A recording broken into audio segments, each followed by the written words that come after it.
So yun, no? Dito tayo sa may Philcris Alfresco area. Philcris Centrale Alfresco area. So time check ko tayo dito, it's 5:19 na, no? Alas 5:20 ng hapon, no? So gusto ko lang i-share sa inyo itong mga nakikita ho natin dito sa Alfresco area nila, no? Gusto ko lang ipakita sa inyo kung gaano kaganda ang view, no? Additional, no, na rason bakit tayo pupunta sa Philcris Centrale dito sa may Quezon Boulevard, sa may Quezon Boulevard / Quimpo Boulevard area sa may Bukana. So ngayon may mga magandang view kasi dito, no, na nakikita ho natin. So i-share ko na rin sa inyo. Ito 'yun, no. Yan. Mount Apo. Introducing, di ba? Pinakamalaking pinakamalaking bundok, the tallest mountain in the Philippines, situated in Mindanao, Davao Region and Cotabato, North Cotabato and Davao Region. Sharing mo ng hindi lang to Davao City ang nagmamay-ari ng Mount Apo. So may portion din dyan na nasa North Cotabato. Oh, mantakin nyo, yan o, yung nakikita natin Davao City pa rin yan, di ba? So ganyan kalaki ang Davao. Kaya sa mga nagsasabi dyan na Davao City is maliit lang, I mean sa mga gustong makipag-match sa Davao, so sorry to say this, pero mismatch ho talaga when it comes to large, no? Diba? So hindi na kapagtataka na napakalaki ng confidential funds, ng intelligent funds ng Davao City, kasi kita mo yan, yung Mount Apo na yan, yung bundok na yan, napakalayo na yan, Davao City pa rin yan. So hindi naman pwedeng hindi yan isasama, no, sa jurisdiction, no, ng mayor ng Davao City na pagtrabahoan niya. Siyempre kahit hanggang dyan talagang pa rin yan, kailangan pa rin yan ng gagastusan, no, ng confidential funds, intelligent funds, para mapanatili ang kaayusan, yung peacefulness ng isang lugar na yan. Kasi andyan lang naman nakatira ang marami nating mga kababayan ng mga native tribes, no, Ovo Manovo, no. Tapos yung mga Ovo Manovo, sila yung mga tagapagpangalaga sa kagubatan dyan sa area na yan, tsaka sa ating icon sa Pilipinas, Philippine Eagle. Hindi lang siya icon ng Davao, kundi identity ho talaga siya ng buong Pilipino, ng buong Pilipinas, no, ng lahat ng mga Pilipino. So pag sinabing Pilipinas, ang pinakamagandang agila, di ba? The birds of prey. Ay, tama ba? Basta agila. Oh, yun na. So Mount Apo. So abot yung area na yan, napakalayo diyan mula rito. Pero Davao City pa rin yan. Basta ulitin ko ang Metro Manila, buong, pag sinabing Kamaynilaan, no? So that's consist of 14 cities with one municipality. So yung area na yan, i-multiply mo yan into siguro 3 times or 4 times or 5 times basta bago niya mapantayan ang buong land area ng Davao City. So wag na kayong mag-question, no, na bakit napakalaki ng ng budget ng Davao City. Siyempre malaki ang era ng Davao City, malaki ang GDP, pinakamalaking GDP sa buong Visayas and Mindanao, no, ang Davao City. So next na ang pumapangalawa na may pinakamalaking GDP dito sa Visayas Mindanao region ay ang Cebu City. So nasa 500 billion plus ang Davao City, 200 billion plus naman ang sa Cebu City, di ba? So siya, makatarungan, no, kung bakit malaki ang fundings sa Davao City. Tapos maraming botante sa Davao City. Siyempre we have almost 1 million electorate ho rito. Ibig sabihin ang botante malapit mag 1 million, di ba? At tapos ang population din dito sa Davao City no, nasa almost 2 million. Yung talagang residente ng Davao City. So isama pa natin yung mga taga-ibang rehiyon, no, taga Soxargen, taga Caraga region, and probinsya, no, ng Davao region. Pupunta ng Davao City yan. So ganoon ka dami, no, ganoon ka laki na ang population na dapat babantayan, no, ng ating local government of Davao. Kaya hindi pwedeng ilang milyon lang, no, kasi siya, safety, health and safety and health ang concern dyan. So okay lang, that's where people's money go, no. Kaysa naman sa iba dyan, ang pera natin, di ba, ang taxpayers money ay napupunta sa bulsa ng mga congressman, no, binili ng milyones na mga Hermes na mga bag, mga relo, mga patik, di ba? Ang galing, no? Ay, nako. Meron pa nga nakitang article kanina na merong isang congressman na nakabili ng eroplano tsaka chopper. Eh di sana all, di ba? Isang galing yun, hindi naman sila negosyante, hindi naman sila tycoon, di ba? Hindi naman sila hakalibil ni Henry Sigo Kongwe Losyotan. Anyway, so yun lang. Tapos, yun yung view na makita natin dito ha. Maganda sana yan kapag hindi siya foggy, hindi siya maulap ha. Hindi sana mas okay yung view na may papakita ko sa inyo. Pero sige lang, one of this day, balik ulit tayo dito para mag sightseeing ulit sa lugar. Tapos, dito naman na area ay ang Davao Paragon by Cebu Landmaster. So, ang Cebu Landmaster, meron silang 3 project dito sa Davao na de-develop yung yung Davao Global Township na 23 hectares or 22 hectares, basta andyan lang yan, Tapos ito Davao Paragon. So maraming thank you kay Cebu Landmaster for trusting Davao City.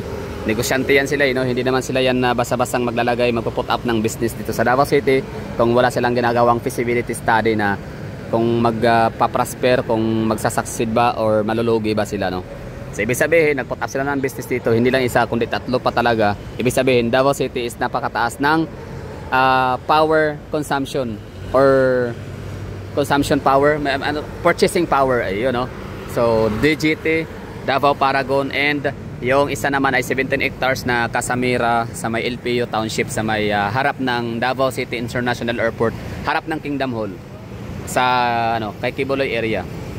Okay. So itong bundok na nakita ho natin na maliit lang, so that's Shrine Hills Matina, Diyan located ang mga natin, mga local mga local station channels, mga TV station and radio stations. Tapos ito naman ang tanggapan ng transportasyon ng Pilipinas, LTO, Land Transportation. Ang ingay dati, napakaingay itong area na to dito kapag magdadaan ka lang naman kasi bibili ka ng suka doon sa kabilang bahay, kabilang kalye. Ay hihilahin ka talaga ng mga ahente, canvasser, ng mga drug test, neuro test, pang mga test, diba? And insurances. Ayun. So ngayon wala na, hindi na ganun ang senaryo dito. Parang siguro pinagbawal. So sa lugar ninyo, kumusta? Siyempre, malapit sa LTO talaga yung mga yan, yung mga nagbibenta ng mga insurances, nag-o-offer ng mga services for drug test, emission testing center, So paki-comment nga dyan kung kumusta yung lugar ninyo, kung maingay pa rin ba or wala na, What do you think? So ito siya LTO. Hindi siya ganun katayog na LTO, pero na rin siya, pansinin na rin to yung kanyang building establishments.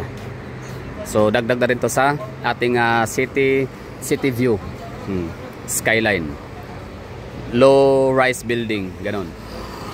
So ilang floor yan? Second, third, fourth, di ba?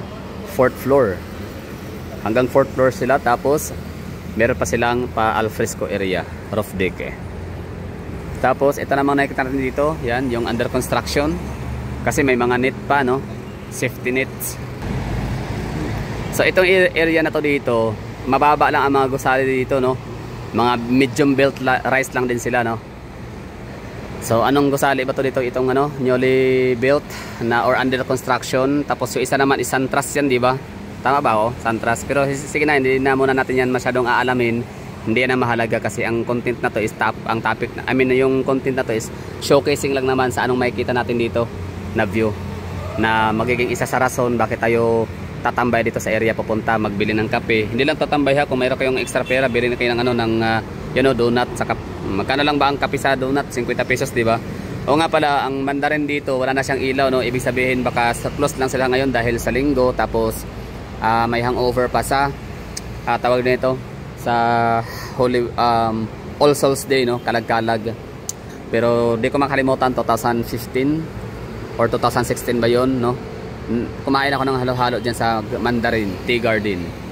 So hanggang ngayon andyan pa rin sila, sa ibig sabihin open pa yan sila, like functioning pa rin, kaso nga lang nag-close sila siguro ngayon dahil nga sa linggo at All Souls Day naman kahapon. Anyway, so balik tayo dito sa area, sa mga medium rise building. So ito, tansya ko dito, tansya lang so i-estimate, pagkaganahin natin yung ating power of estimates, di ba?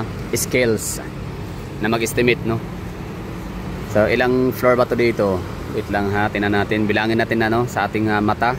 Okay, so itong si Magallanes Residences, yung kulay ano na yan, yung kulay maroon or gray or ivory or beige, ano mang kulay yan, kaya nang bahala. Oh. So siya ay nasa ano, binilang ko siya sa mata lang ha. So nasa sa mga 9th floor. Yun. Tapos itong isa naman, parang ganoon din siguro no, 9th floor din to siguro.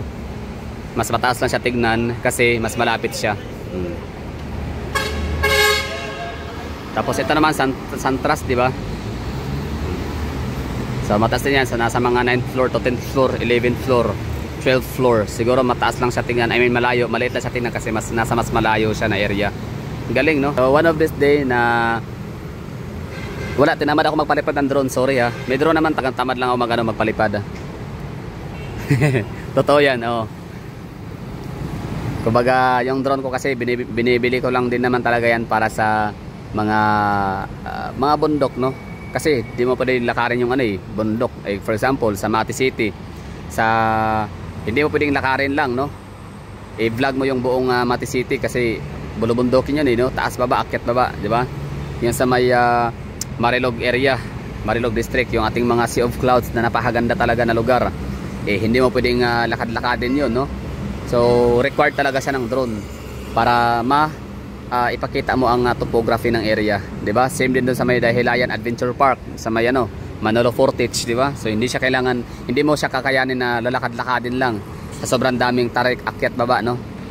Talagang mountain trails talaga gagawin mo doon. Mountain trails, 'yun. Okay, so ano pa makikita nating view dito? Siyempre sa ano lang ha, sa harap lang ng alfresco area. Tsaka may aeroplano din lumilipad. Ayan, asa na yun. Dagdag yan sa mga view na makikita natin. Pero parang hindi naman yan aeroplano no.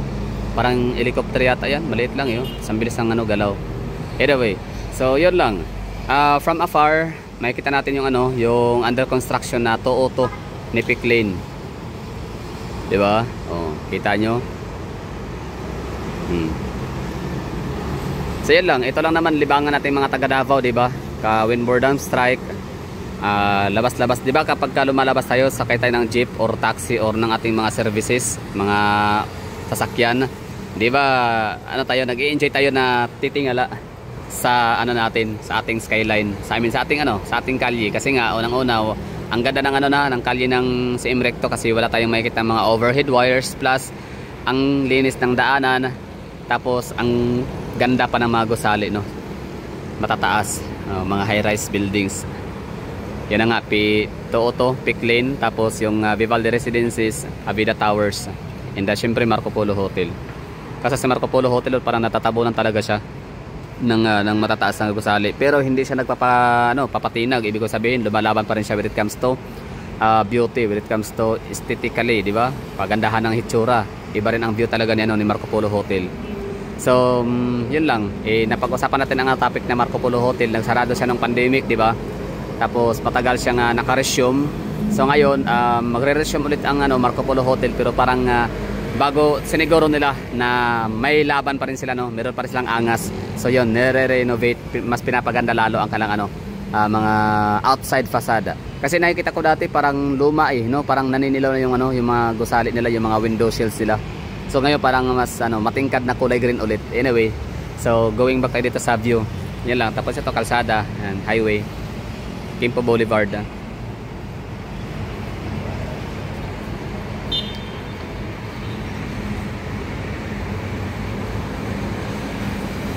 Okay na siguro tayo dito. Maraming thank you sa mga nanonood dyan. Sana nagustuhan nyo itong konting natin vlog view sa may Phil Crescent Trail. So ito siya located sa heart of the city or Davao City, pusod ng Davao City view.